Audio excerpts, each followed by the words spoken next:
अब तो श्यामा को भैया पर जरा भी तरस ना आया। अब श्यामा को उसके ऊपर गुस्सा आने लगी, अपने भैया केशव के ऊपर। और वो उसने बोला उसी ने शायद अंडों को इस तरह रख दिया कि वो नीचे गिर पड़े। तो उसे लगा कि भैया ने ही कुछ कर दिया, ऐसे रख दिए टेढ़े मेढ़े जिससे अंडे नीचे गिर पड़े। उसकी इसे सज़ा मिलनी चाहिए, अब तो उसे इसकी सज़ा मिलनी चाहिए। बोली इन्होंने अंडों को छेड़ा था अम्मा जी।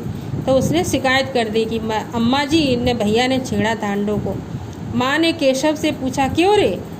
केशव भीगी बिल्ली बना खड़ा रहा, यानी भीगी बिल्ली मतलब बहुत सहमा हुआ, डरा हुआ। माँ तू वहाँ पहुँचा कैसे? अब माँ बोली कि तू वहाँ पहुँचा कैसे, क्योंकि वो तो बहुत ऊपर है। श्यामा चौकी पर स्टूल रखकर चढ़े अम्मा जी। तब उसने बता दिया कि अम्मा चौकी पर स्टूल रखा और तब चढ़े अम्मा जी। केशव तू स्टूल था, मैं नहीं खड़ी थी। तो केशव ने कहा और तुमने स्टूल पकड़ के खड़ी रही थी।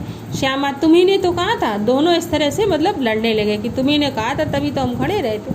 माँ तू इतना बड़ा हुआ, तुझे अभी इतना भी नहीं मालूम कि छूने से चिड़ियों के अंडे गंदे हो जाते हैं। चिड़िया फिर उन्हें नहीं सेती मतलब उनकी देखभाल नहीं करती।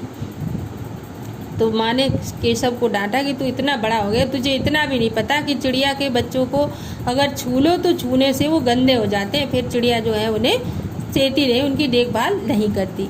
श्यामा ने डरते डरते पूछा तो क्या चिड़िया ने अंडे गिरा दिए हैं अम्मा जी?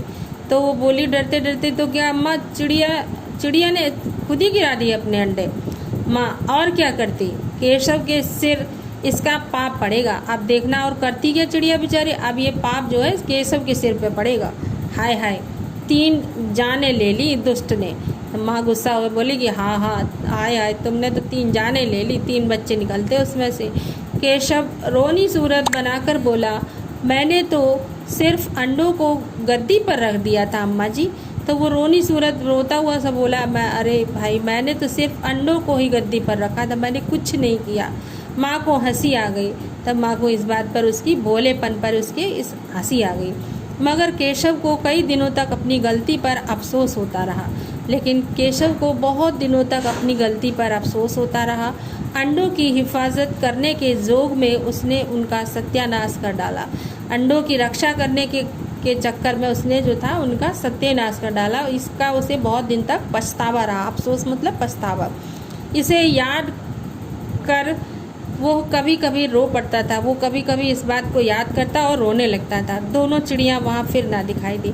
दोनों चिड़िया फिर वहाँ से चली गई और वो फिर दिखाई नहीं दी, क्योंकि उनके अंडे फूट गए थे और बच्चे कहाँ से आते जब अंडे ही बर्बाद हो गए थे, है ना।